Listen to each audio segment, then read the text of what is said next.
Happy holidays! Welcome to my channel. In this video, I'm going to show you 3 different easy bows for using on either gifts or wreaths. I'm not going to be using anything but ribbon. No chenille stems, nothing, only ribbons. These first 2 bows are going to be very similar. I'm going to be attaching them a little differently with different ribbons to give 2 different looks, and then I'm also going to cut the tails differently. So you just want to find the center and then overlap the tails like I'm doing here, and then pinch it in the middle once you've got it all situated and you know where your center is. See how I'm pulling on it to find the middle there. And this ribbon is thin, so when I'm putting the ribbons together like that, it's folding in, and that's common if the ribbon is thin. If it's real thick, it's not going to do that. So you can just pinch it in and then pinch it out, in and then out or back. And that's what it should look like. I'm also going to show you 2 different pinches you can do there in the center. Now normally I would wrap like a chenille stem or something around the center, but I'm not going to do that on these. I'm just going to use ribbon to tie it on a gift. Now here's the second one I'm doing, and they're the same size and everything. You can do whatever kind of ribbon you want with these. This bow is actually what they call a cheer bow. This is the cheer bow style. Here is the second pinch. You see I'm starting at the top and I'm doing very small pinches, just going back and forth until you get to the very end. So whichever pinch is easier for you, whichever one you like better, it does give the bow just a slightly different look. So it's whichever one you like best. So I'm just using like a chip clip or a clothespin to attach there in the center so it doesn't come undone. Now on this first one I am using curling ribbon. That's what I'm going to use to secure the center and to attach it to the gift. And I'm using 2 pieces of curling ribbon. You can only use 1 if you want. 2 is going to be a little bit more secure because these are very thin. They could come apart. I haven't had that happen though, so I wouldn't worry about it. So just tie it off in the center, and I'm tying like 3 knots because this stuff could come undone, so you don't want your bow to come undone. And I left 24 inches on one side of the tails. It just depends on how big your package is. This is like an average size gift here. You can see on my mat about how big it is. It's just like a smaller clothes box. And then I'm wrapping it around to make sure that I'm going to have enough curling ribbon to tie it off, and you can go a little bit longer on the other side of the tails if you need to, but I think I did about 24 inches on both sides to have plenty. And then you just want to wrap it around your present, whichever direction you think is best. If the present is going to be standing up, then you might want to do it like this. That way you know it's not going to slide down, because you're trying to tie it on there as tight as possible, but it's still going to have a little bit of space, so it could possibly slide down if you have it standing up. So I'm just tying it, and I hold it. I put my finger on it to try and keep it as tight as possible. I'm just tying a shoelace type bow, so they can just pull on that string and untie it, or they can just slide it off. See how easy that was? Now I'm just cutting the tails of the bow at a slant. Do it very slowly so it's nice and clean. But you see when I finish here, it makes the tails look really, really short. And you're probably thinking, oh, that's not very cute.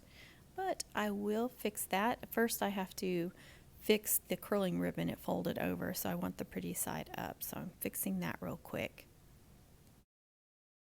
Okay, so all I'm going to do is I'm going to hold on to the tail and pull on both those tails, and it's going to kind of pull those loops a little bit shorter.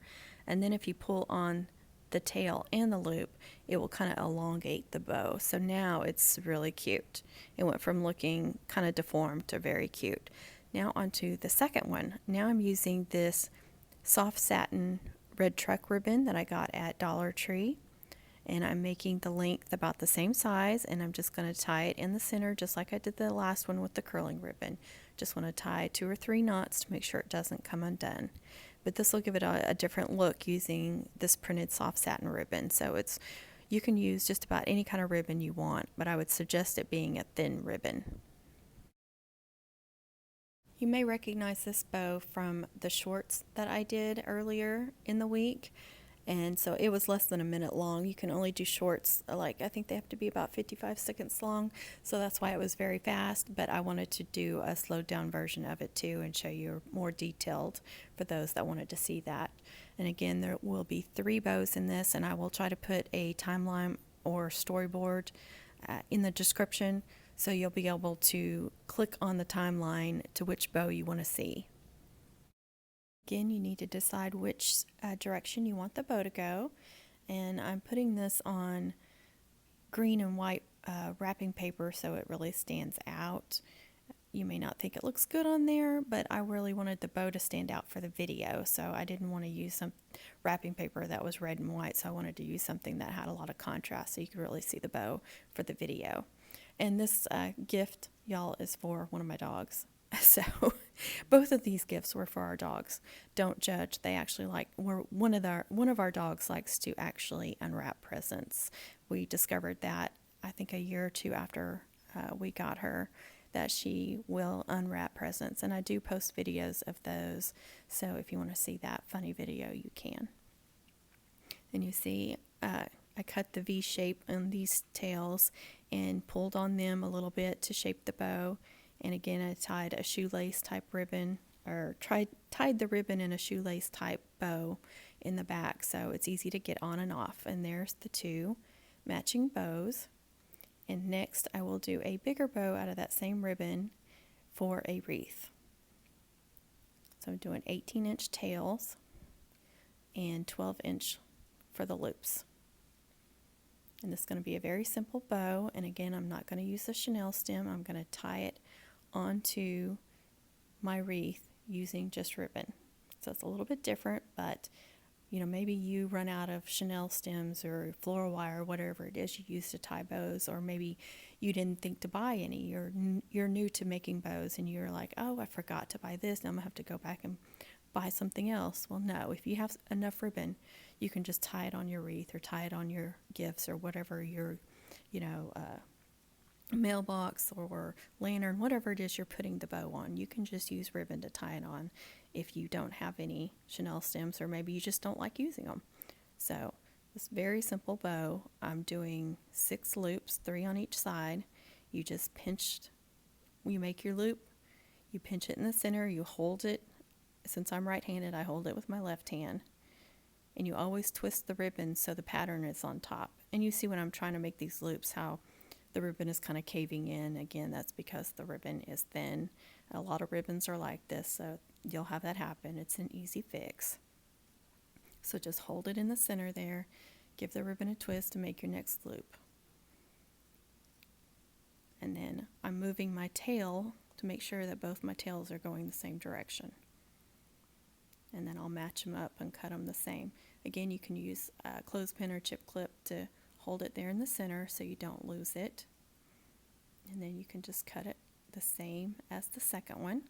And you can cut the tails however you want. You can cut a V shape, a slant, fold them under, whatever you want to do. And I'm just kind of making sure the loops are going the way I want them to. I just want this to be kind of a flat bow. It's not a poofy bow. Now I'm taking the same ribbon, and I'm just using a candy cane wreath form here to kind of see how much ribbon I need to tie it onto a wreath form. So I'm just kind of laying that on there and guessing. So it's going to be about 24 inches is what I'm going to cut. You see where the ribbon is going to lay over the middle of the bow. Since the ribbon is so wide, you could either fold the ribbon over on both ends and make it not as wide, or you can just kind of gather it and pinch it like I'm doing here and then wrap it around and then tie it in a knot so it doesn't come undone. I'm doing, again, start out like a shoelace but then tie a knot. So you want to make sure, and you want to pull it really, really tight. Make sure you get it as tight as you can, because that bow is going to look better the tighter it is in the center. But you see how cute that is with just using the ribbon. Fix your loops and your tails, any adjustments that need to be done. Sometimes the ribbon gets a little bit twisted. You just want to pull on your loops there and make sure they look nice and pretty. And then you can wrap this around your wreath and just tie it off. So this one, of course, is an unfinished wreath. I'm just using a wreath form here to show you very simply how I would wrap it around, but I'm also going to grab a finished wreath and show you how to attach it there too. I'm going to cut the V shape in on the bottom of these tails. It's very simple to do. Makes the bows look very cute. You see how easy it is to wrap it around a wreath. I'm just going around the outside and inside of the wreath form and tying it pretty snug, not too tight. It won't let you do it too tight, and then you don't have to worry about it sinking into the wreath. Then you just want to fix your loops and your tails however you want them. You see where I wrapped it around, it is going over the mesh where the mesh is attached to the wreath form. Okay, I hope everyone enjoyed this video. Don't forget to subscribe, tap the bell for notifications, comment, like, share. Happy holidays, everyone.